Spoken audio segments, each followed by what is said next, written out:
வணக்கம். இன்றைக்கி நம்ம பார்க்க போகிற சமையல் ஒரு சூப்பரான திண்டுக்கல் ஸ்டைல் பன்னீர் பிரியாணி எப்படி செய்யலாங்கிறத பார்க்கலாம்.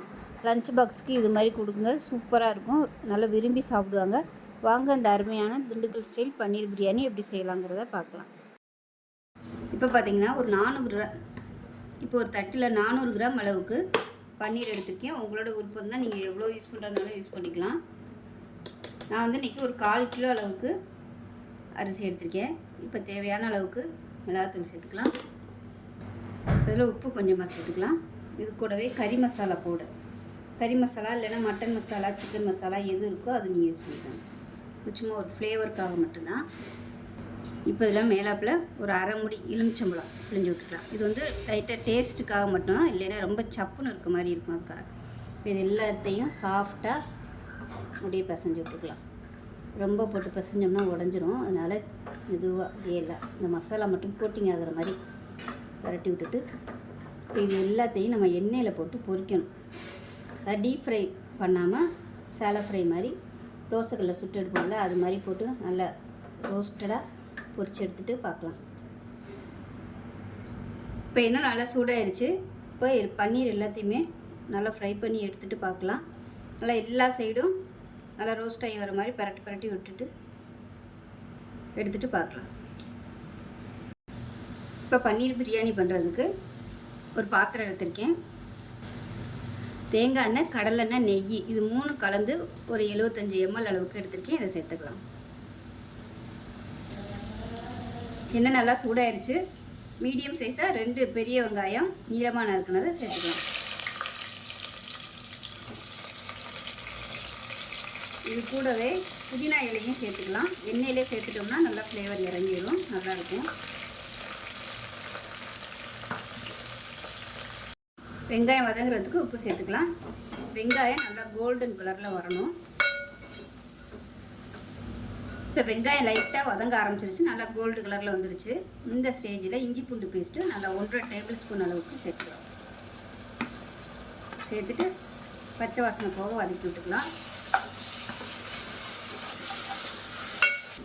இஞ்சி பூண்டு பேஸ்ட்டு நல்லா வதங்கட்டும். இதில் பார்த்தீங்கன்னா ஒரு 10 சின்ன வெங்காயம், அதாவது ரொம்ப குட்டி குட்டியாக இருந்ததுனால 10 எடுத்திருக்கேன். பெருசாக இருந்தால் ஒரு 5 எடுத்துக்கோங்க. அது கூடவே ஒரு 4 முந்திரி பருப்பு. இது வந்து நல்லா நைஸாக அரைச்சிக்கலாம். இஞ்சி பூண்டு பேஸ்ட்டு நல்லா வதங்கிடுச்சு. இப்போ நம்ம அரைச்சி வச்சுருக்க வெங்காயம், முந்திரி பருப்பு பேஸ்ட்டை சேர்த்துக்கலாம். சேர்த்துட்டு இதையும் நல்லா வதக்கி விட்டுக்கலாம். இப்போ பாருங்கள், எல்லாமே நல்லா வதங்கிடுச்சு. 1.5 டேபிள் ஸ்பூன் மிளகாத்தூள், காரத்துக்கு ஏற்ற மாதிரி சேர்த்துக்கோங்க.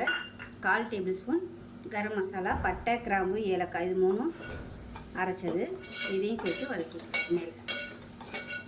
லேசாக ஒரு பரட்டி விட்டுட்டு மீடியம் சைஸாக 2 தக்காளி கட் பண்ணி வச்சுருக்கேன், அதை சேர்த்துக்கலாம். சேர்த்துட்டு இது நல்லா மசிஞ்சு வரணும், அந்த அளவுக்கு வதக்கிக்கலாம். இப்போ இதில் நல்லா ஒரு 3 டேபிள் ஸ்பூன் அளவுக்கு கெட்டி தயிர் சேர்த்துக்கலாம்.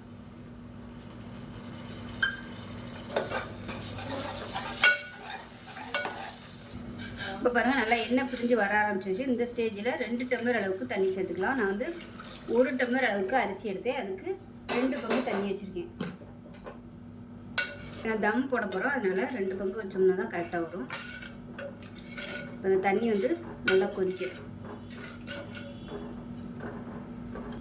இப்போ இதில் உப்பு சேர்த்துக்கலாம். இன்றைக்கி நான் எடுத்துருக்க அரிசி பார்த்திங்கன்னா துளசி அரிசி தான் எடுத்திருக்கேன். இது நல்லா 1 மணி நேரம் ஊற வச்சுட்டேன். இப்போ ஊற வச்சுட்டு தண்ணியை இருத்து வச்சுருக்கேன். இப்போ தண்ணி வடியட்டும். இது கொதிக்கவும் இந்த அரிசியை சேர்த்துக்கலாம். துளசி அரிசிக்கு வந்து 2 டம்ளர் தண்ணி வச்சோம்னா தான் நல்லாயிருக்கும். அதாவது 1 டம்ளருக்கு 2 டம்ளர் தண்ணி வைக்கணும். இப்போ வந்து கொதிக்கட்டும். இப்போ இதில் ஒரு 3 பச்சை மிளகாயை கீறிட்டு அப்படியே சேர்த்துக்கலாம். இது கூடவே பொடியாக கட் பண்ண கொத்தமல்லியும் சேர்த்துக்கலாம். இது எல்லாமே சேர்ந்து கொதி வரட்டும். தண்ணி நல்லா கொதிச்சிருச்சு. நல்லா 1 நிமிஷமாக கொதிக்க விட்டாச்சு. இப்போ நம்ம ஊற வச்சுருக்கிற அரிசியை சேர்த்துக்கலாம். தண்ணி 1 நிமிஷம் கொதிச்சதுக்கப்புறம் அரிசியை சேர்த்துக்கோங்க.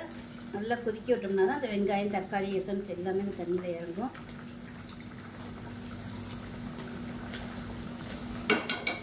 நல்லா கலந்து விட்டுடலாம்.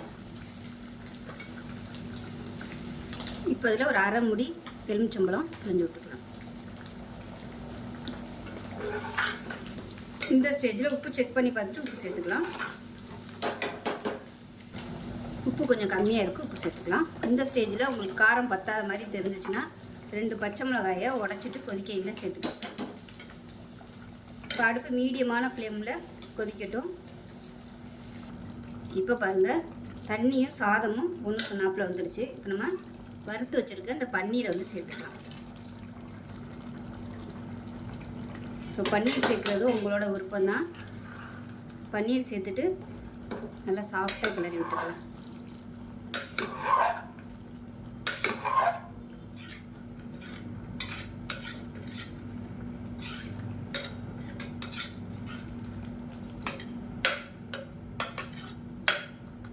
இந்த மாதிரி நல்லா ப்ரெஸ் பண்ணி விட்டுட்டு இப்போ நம்ம தம் போட்டுடலாம். உப்பு காரம்னா செக் பண்ணி பார்த்துக்கோங்க. இந்த பன்னீர் பொரிச்ச எண்ணெய் அதை வேஸ்ட்டாக்க வேணாம், அப்படியே அது மேலே விட்டுக்கிறேன்.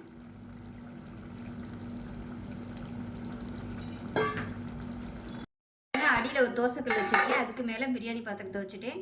இப்போ வந்து மேலாப்பில் இந்த மாதிரி வெயிட்டான கல் வச்சுருங்க. வச்சுட்டு ஒரு 2 நிமிஷம் தோசைக்கல் வந்து நல்லா சூடு ஏறட்டும். ஏறினதுக்கப்புறமா நல்லா குறைச்சி வச்சுட்டு நல்லா ஒரு 20 நிமிஷம் கழிச்சிட்டு பார்க்கலாம். இப்போ எப்படி இருக்குன்னு பார்க்கலாம். நல்லா ஒரு அரை மணி நேரம் ஆயிடுச்சு. ஆஃப் பண்ணிவிட்டு நல்லா ஒரு 10 நிமிஷம் அப்படியே விட்டாச்சு.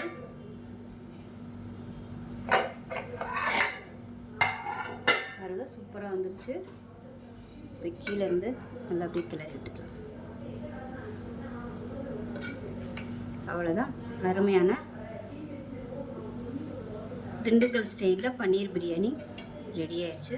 ஸோ லஞ்ச் பாக்ஸ்லாம் சூப்பராக இருக்கும். இதே மாதிரியே செஞ்சு பாருங்கள். செஞ்சு பார்த்துட்டு எப்படி வந்துச்சுங்கிறத சொல்லுங்கள்.